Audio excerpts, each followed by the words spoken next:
Hello and welcome to The Good, The Bad and The Advertising, the show where we ask, if the world were our client, what would the brief be?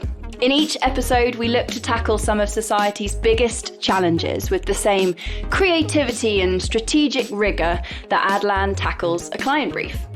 I'm Amy Williams. I'm joined by my fabulous co-host, Dino Myers-Lamptey, and our special guest this week is Rosie Laurence, Chief Strategy Officer of Mindshare LATAM. Rosie is joining us all the way from Mexico City, so bienvenida, Rosie. Oh, thank you, darling. It's a pleasure to be here. An honour, no doubt. Okay, so to kick us off this week, I'm going to start with a very poignant and philosophical quote from the comedy duo Mitchell and Webb. Women, you're leaking, aging, hairy, overweight, and everything hurts. And your children's clothes are filthy. No wonder men long for less clammy women. For God's sake, sort yourselves out.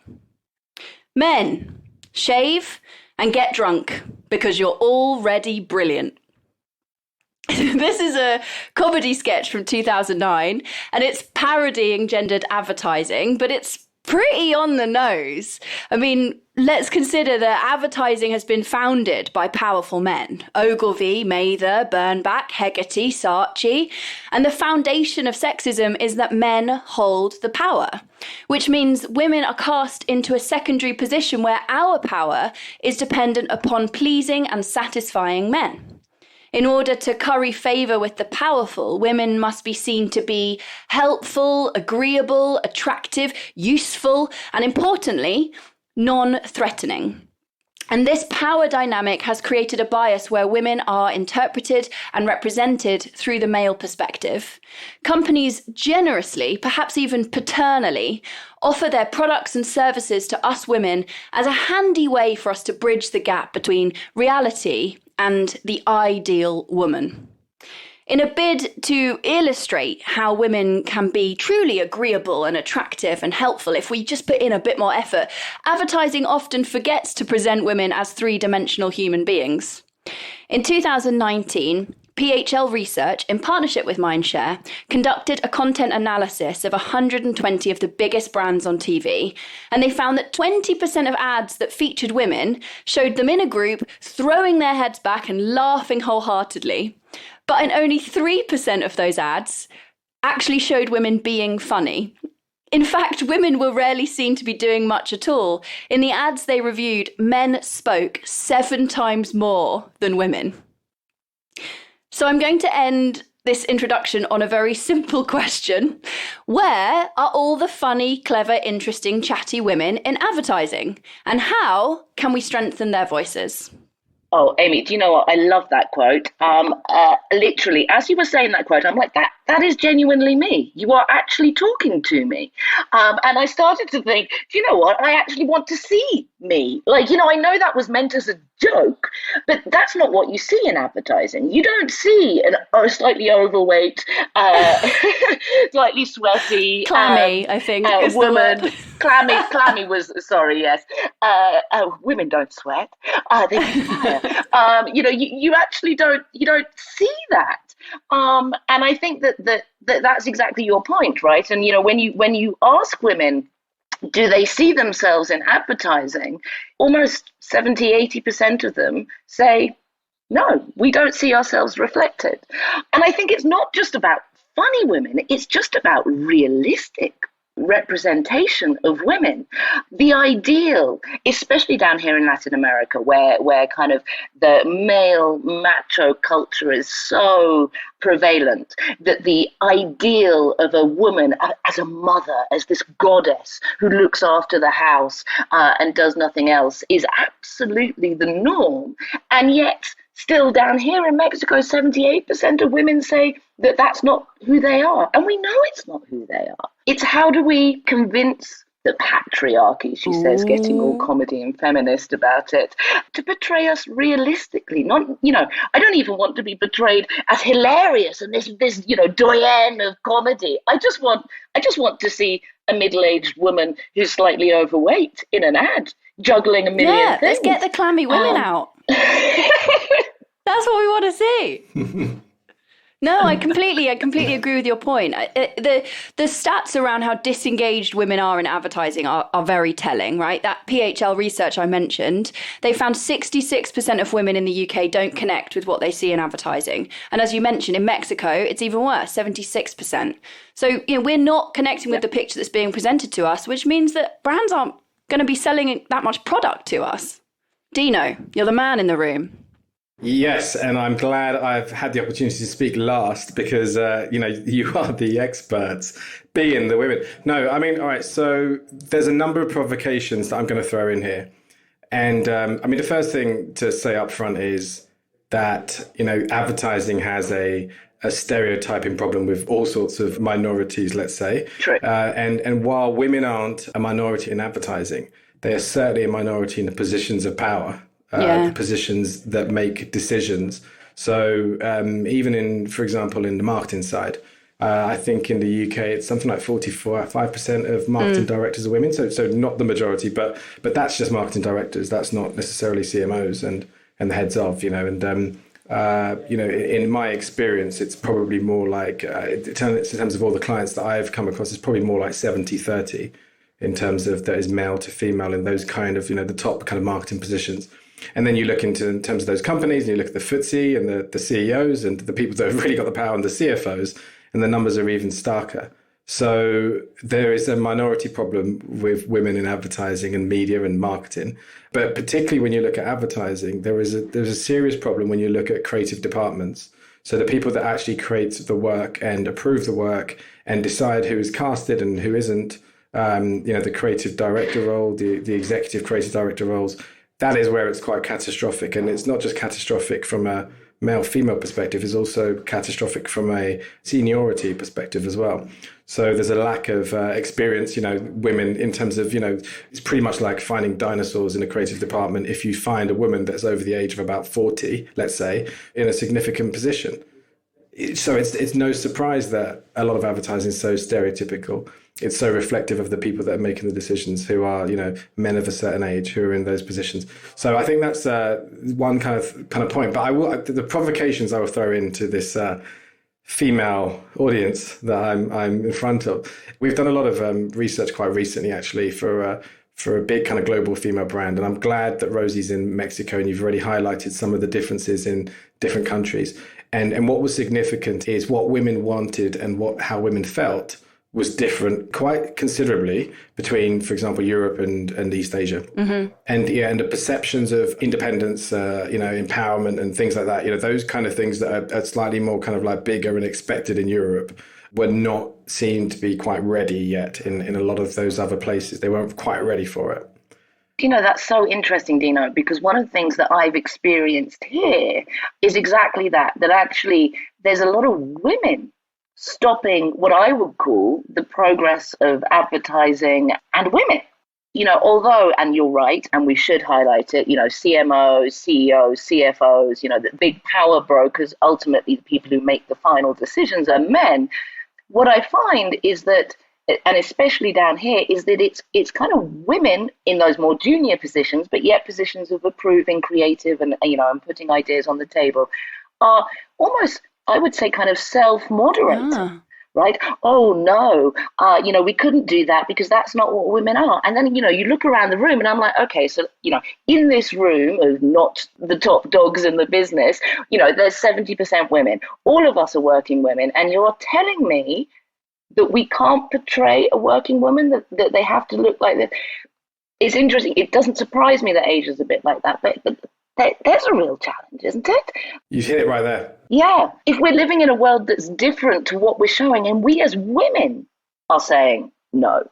The naked kind of raw truth is that a lot of women I speak to in the industry who are in, not the most senior positions, often cite women as being the potential barrier for their progression.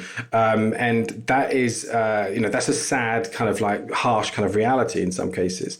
And when you look into it, and I think, in defense of women, I think what you have is that you have the most senior women are often the people that have made the biggest kind of sacrifices in terms of the ones that the males have considered to be, what you need to do to, progress, let's say. So, for example, they've taken the shortest amount of time on maternity leave. They've, been in the office every day. They've been less flexible about their working hours, all the rest of it. They haven't gone down to 4 days a week or whatever else. They've just kind of like, done it like the men that are in those positions expect them to do and how they behave. They've almost kind of like, cut themselves off from kind of family to be successful in a sense.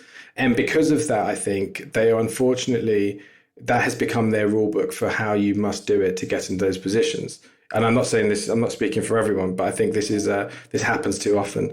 And therefore, I think in terms of when there are women beneath them who are trying to do it differently, normally, let's say, they're looked down as to not necessarily having what it takes to get to top. And what I would say is that this also applies to men in the same instance, in terms of, men getting judged by those same men in those positions because, this is what it takes. You have to work weekends because this is what it takes. And it becomes the culture, which is ultimately a toxic culture. And that's why it's systematic and all the rest of it, or systemic in terms of the fact that you just keep on getting the same kind of results. And the people who should be the solution are part of the problem, which I think it also applies to race. And I think what I would say in terms of race is that a lot of people that get through to, very high levels don't necessarily feel the confidence to start to, change the rules while they're there suddenly, because they almost feel like they're still treading on water once they get in those positions. And they're just thinking about, how can I just maintain this position for as long as possible, in a sense, rather than actually going, hang on, I've got through the hard way. Now I've got to change the rules so no one else has to go through the awful path I've had to take. Absolutely, 100%, totally agree with you. And as you're saying that, I'm like, I live in a 1950s family. I'm a CSO, but my husband looks after the kids. I barely see them, even though we're in the house. It's horrific. But, one of the things that I am trying to do is celebrate all the wonderful women in my business. I'm absolutely trying to make it, and especially down here in Latin America, I'm trying to ensure that other women don't have to do the same sacrifices, or men to that point, right? I've got a guy on my team who's recently had a baby, and there's no paternity leave here. So, I'm absolutely fighting that he also has the opportunity. Well, of course, right? Because we can't do this by ourselves. We're all in it together, be that women, minorities, we have to stand up for ourselves, even though it feels scary as hell to be the one standing there waving the flag and doing it.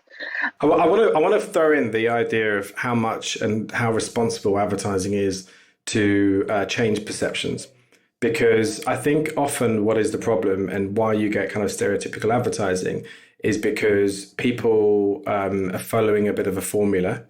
And let's just say it's a bit like, no one got fired for doing this or whatever, so if it is an advert, let's say a fashion advert, and it is about models, that's why I think you had just kind of trend of just, models getting skinnier and getting photoshopped even more. And, and everyone getting kind of like, made to look perfectly. I recall a story that someone told me quite recently about a photo shoot quite a while ago with remember the singer Jamelia. And he said that he worked on a magazine, I think, and when they sent the images they'd taken, the photographic images they'd taken, which were just real and quite natural, to the PR agency, I think, who were kind of like approving, without even Jamelia's knowledge, they basically refused to have them unless they were photoshopped in a certain way to get them up to some kind of level of standard or something. So it wasn't necessarily even part of her consciousness that this was happening. But that just became the thing that, had to be done. I was like, if you're not doing that, you're not providing the service that we expect to make our artist look like, she's some kind of, superwoman or whatever.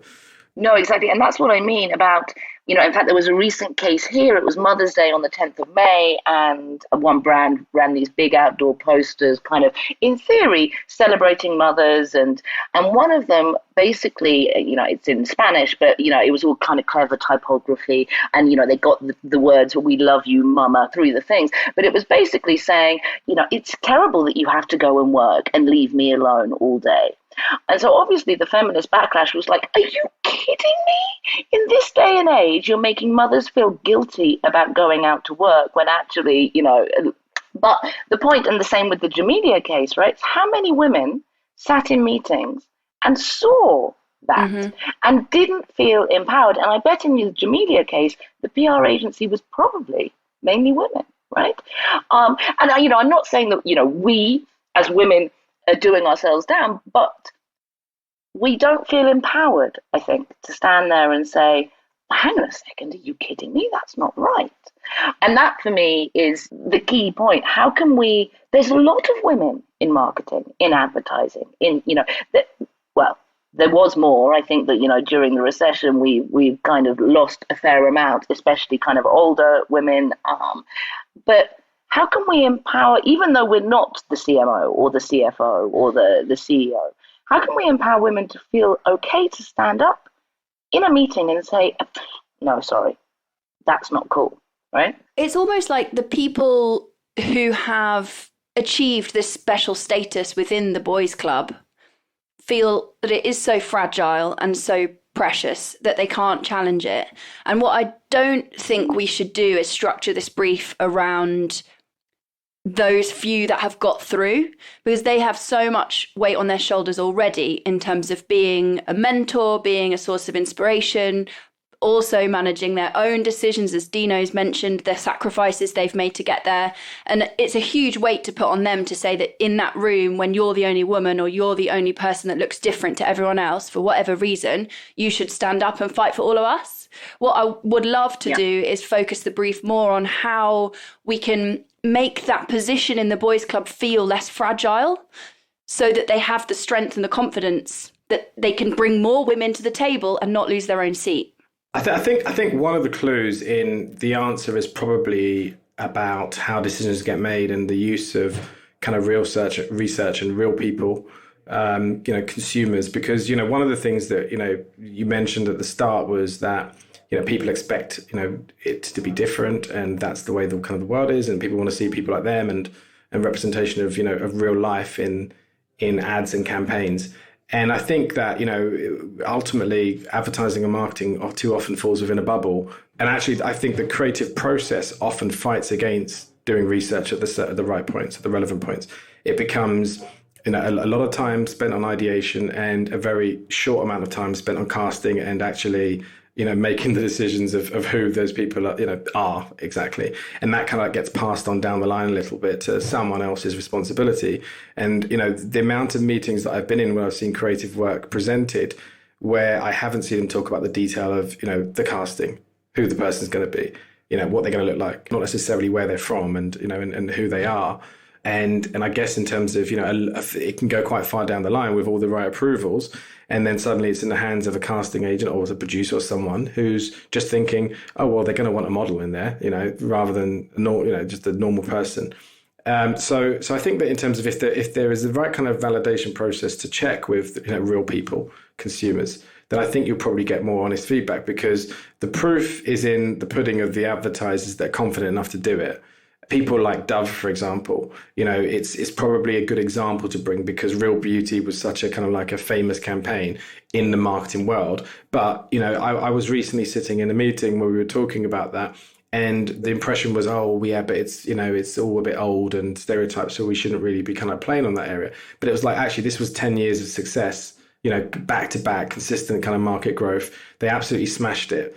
They completely kind of like, disrupted the market. So it's easy to look back and go, oh, yeah, but it's kind of like been done and whatever else. But actually, there was a truth. There was some real product truths in there. And then they kept at it. They stuck with it. But they also committed to the whole kind of idea beyond just it being advertising. And now they're taking on the selfie thing. Two things on that, Dino. First of all, how sad is it that the establishment reestablishes itself and says, oh, well, that's done now. Dove have done it. Right. So, it's not new anymore to use real people. But the second point about measurement, which I think is really important, and it suddenly made me think, those advertisers that do pre-testing, right, which is not all of them, let's say.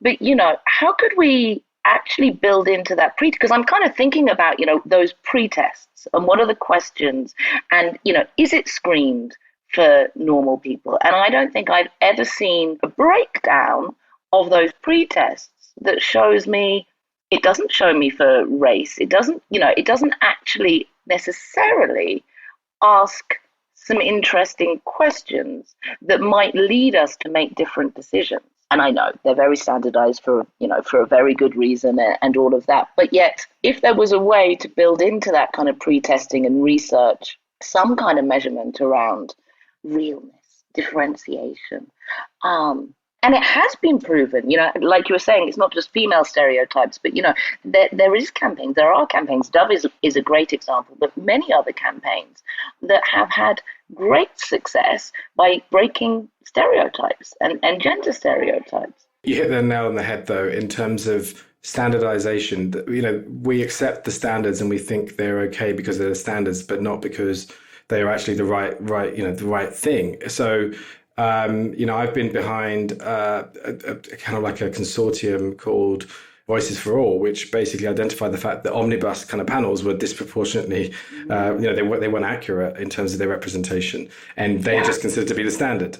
So everyone just kind of like carries on thinking that they're getting a fair representation of the UK, and they're actually not. You can be in a room and just assume that, okay, everyone thinks in a certain way the globe thinks. And then suddenly you're doing global work, which is like really offending people in one part of the globe, and you don't necessarily really know why. You've got to go in expecting that it's going to offend, or expecting that some of these stereotypes are outdated. So this whole thing about, let's just pick an example about, let's say, women wearing high heels. I had this debate the other day in a group with men, and it was about who makes women wear high heels in terms of, their uncomfortable shoes. And is it that women, they wear it because they want to wear it, they wear it for themselves, or is it because, actually there's an expectation in certain kind of circles that men are going, put your high heels on or whatever. And then it's actually the history of high heels was actually first worn by men. And it was a sign of, sophistication, style and sexiness. Oh, to be a fly on the wall of this conversation. I love the idea of like five men in the pub with a pint going like, why do we make women wear heels? I would have paid money to be in that conversation. And did you net out saying, well, if they were for men to begin with, let's reclaim Are you wearing them right now? Bring back. They come in here, drink our beer, steal our high heels. Look, to bring it back on track, it feels like there are two potential avenues for our brief. Either we focus it on making the subconscious conscious in the decision-making processes of the advertising research through to production. So how to create checks and balances when people are deciding the panels for the research, when people are casting the talent for the ad, and everything in between. So that subconscious to conscious decision making could be an interesting avenue. And the other one we spoke about a little bit earlier is the idea of bringing more allies to the table, empowering people to speak up on behalf of those who are underrepresented in the room, and giving them the tools to do that. So it feels like either way, we're really focusing on the systems and the systematic processes within advertising. Which of those do you guys feel would be the richer territory for us to spend the next 30 minutes talking about? I would suggest that actually they're one and the same, almost, right? If you can bring the subconscious, and destroy unconscious bias, then I think that you will also create more allies. Okay. Right? For me, I think, I love a bit of unconscious bias and how we're going to tackle that. Okay, feels like we're starting to nail down a brief then. Dino, you happy with this as a focus point? I like it. All right. Sweet. I actually could dive straight in with an idea. So just hearing you guys speak then, it reminded me of a campaign that Goodloop ran recently with Pantene. So we worked with Pantene on their Hair Has No Gender campaign, which is this fantastic campaign supporting trans and gender non-binary people within the beauty community. And, we worked with them to raise money for various charities around that. The interesting part was when we ran the research on the success of the campaign, Pantene told us to target women, but we found considerably higher engagement with the content from men. And we raised this with them in the post-campaign wrap-up, and we talked about what that might mean. And I wonder, could we start an initiative that's about taking gender off briefs? So you just aren't allowed to talk about if this is an ad for a woman or a man. I'm slightly inspired by an initiative that's started by purpose disruptors. So a Mindshare initiative called Change the Brief. And the idea is that they challenge clients around sustainability in the briefs, making the brief more sustainable in the way it's talking to consumers and changing consumers' behavior for the planet. Could we do a Change the Brief for gender that's like a genderless brief, right? No knickers, no boxers, no gender. And you can't put whether this is for men or women on the brief, be it a creative brief or a media brief. I love it. I love it. I absolutely love it. And actually, I try to do that quite a lot. I recently had a brief for some cookware products for a client. And I went back to them and, they said that the audience is, women 18 to 40. I was like, no, it's not. The audience is men and women. Are you telling me that only women cook? Here's all the data. Absolutely not. So no, I absolutely love that. And the other kind of I often challenge this whole kind of gender stereotype thing is that when you do research against men, when you ask, how did this particular ad, whether it was for a woman or, well, generally if it's for women, so all of the CPG type products, that's generally their target audience is housewives with kids. But when you A, include a man, and B, do the research against men as to how they thought the ad performed, because men are so, they're this rare breed, hello Dino, you rare breed, men, that because you're not talked to about washing powder or fairy liquid or other brands are available, etc., when you are talked to, you're like, oh my God, it's a product for me. Finally, they get me. And actually, men are far less cynical and far more open to this kind of advertising than we as women are, because we have been what's the bombarded with it. Exactly. We're so over it, we completely gloss it out. But actually, you turn it and you suddenly put, the man as the target for a housewives with kids, and you get a huge amount of engagement, massive more uplift, and a better ROI. So yes, no money equals everybody challenges the gender brief. Very, very good. Both excellent ideas. I think for me, the no money thing is about who's making the ads and who's in the room. With the best kind of will and best kind of briefs in the world, what you've got to probably realize is that men and women do come at things from different perspectives, and there are differences, that you can't imagine being the opposite, you just can't. So, you can try, and sometimes you'll hit a home run, and sometimes you'll completely miss and be striked out. And I think that the only way you can guarantee kind of consistent kind of hits is by having the team, completely split, even biased in the opposite direction. So if you do get the briefs in there where you're thinking actually the target audience is predominantly women, then make sure that your creative teams are predominantly women. You don't have to be exclusive as such, but you've got to make sure that you're reflecting the kind of the audiences and the different ages of the customers and the people that will probably be engaging with you. So I think that in terms of my kind of zero money idea, is probably about getting a bit more militant as to who is working on the briefs, who are the agencies, who are the people, what are their structures, and insisting on it. I think that's got to start with kind of clients looking at themselves, but insisting on it. I wouldn't have any of this kind of you pitch and you see a nice kind of balanced team, but actually you find out that the creatives are the men and the females are the account people, and that's the balance ticked. No, actually, I'd want to see the creative team working on the briefs, and I would want to see it being more than just one female team, because again, they might be a young team, they might get it wrong. I'd want to see 3 or 4 teams that are all female working on it, and a couple of teams that are all mixed or with blokes. And I think for me, kind of building on both of that, one is the briefing process and challenging ourselves on the brief. One is making sure that the people working on the brief, are representative. And the other would be the kind of classic, I think it's a sort of film test that certainly women, actresses in their 50s are now kind of doing, which is what happens if I switch the characters? So once I've got my brief, I've got my script, actually, do they need to be female voiceover, male voiceover? What happens if I switch that around? Does it still make sense? And if it does, then okay. But if it doesn't make sense, then potentially you've got a challenge, like a kind of check just before we go into production, right? That's such a good idea. There are so many films I watch where I think that film would have been so much more interesting if they'd done the exact same film, but the protagonist was a woman. That idea of like, can you switch this character and it still holds up as like a really robust character? Yeah. That's a wicked idea. It's so simple. Yeah, I love it. And Rosie, but that is like a cheap check. Yeah. That's a cheap kind of validation thing. That's when you can't afford research. You just go, all right, let's just do exactly the same thing, but switch the character. Yeah.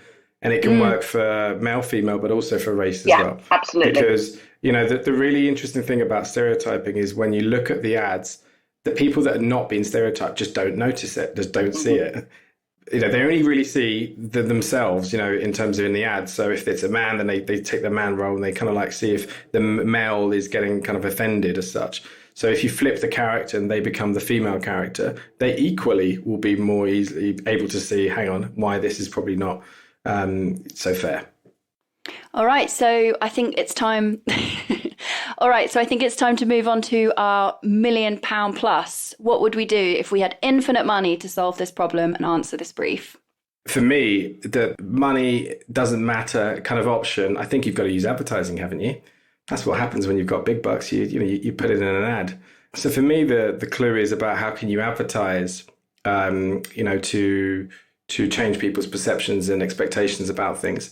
And I think that, something that's very kind of clear is this kind of world of like photoshopping and making people look better than they are. And I know that a few different kind of brands have been kind of like, in this space, but maybe there was a little bit more of, I'm tempted to basically say, create a ban or legislation. And this is like, imagine that someone that works in advertising talking about legislation.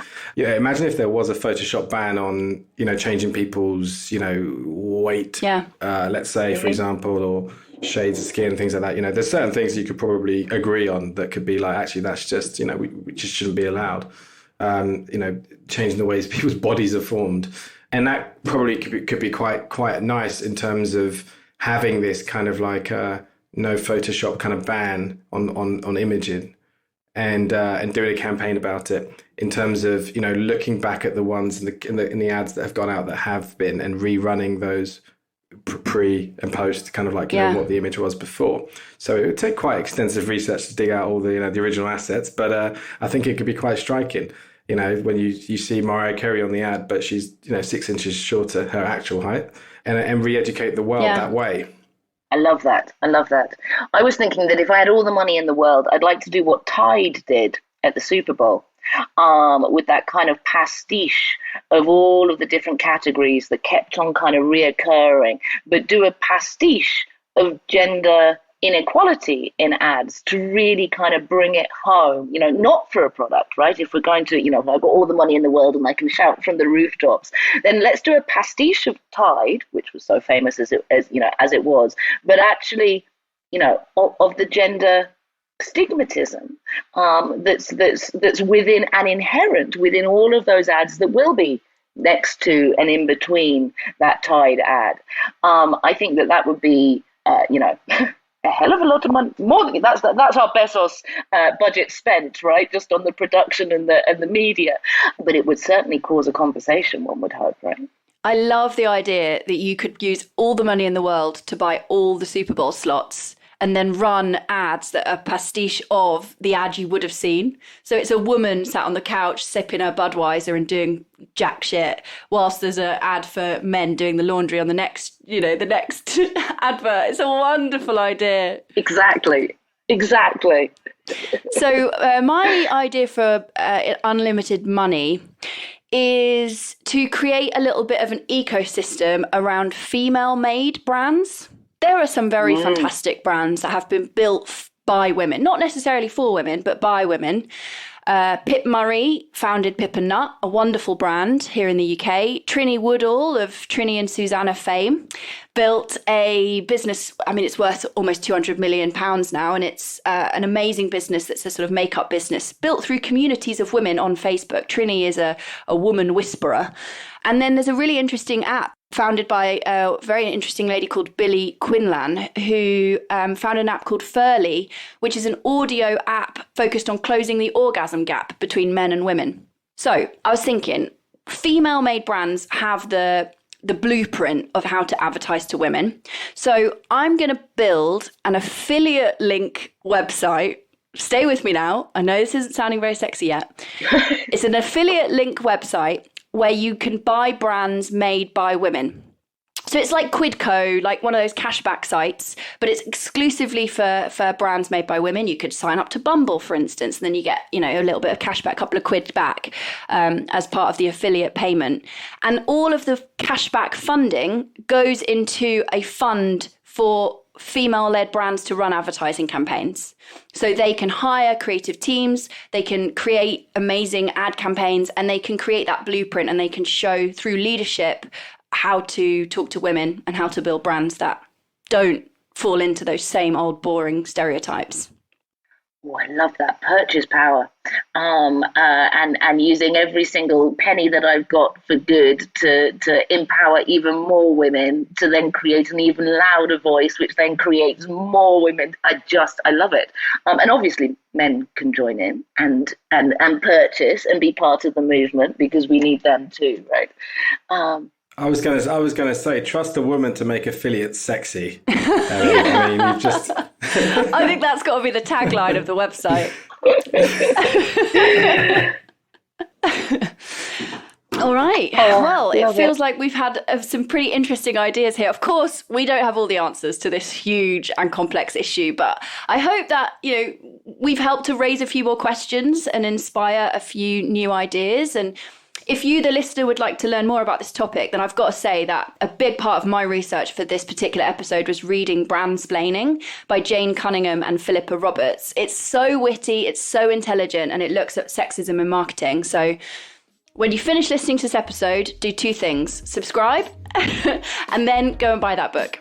If you want to get in touch with us, then our LinkedIn bios will all be in the show notes, so you can drop us a note, let us know what you thought of the episode. Next week, we're going to be chatting with Matt Box, who's a strategist and a comedian. We're going to be talking about getting ex-offenders into employment. And all that's left to do now is thank Rosie for joining us, and thank you, our listeners, for listening. Thank you, Rosie. Thank you. Cheers, guys.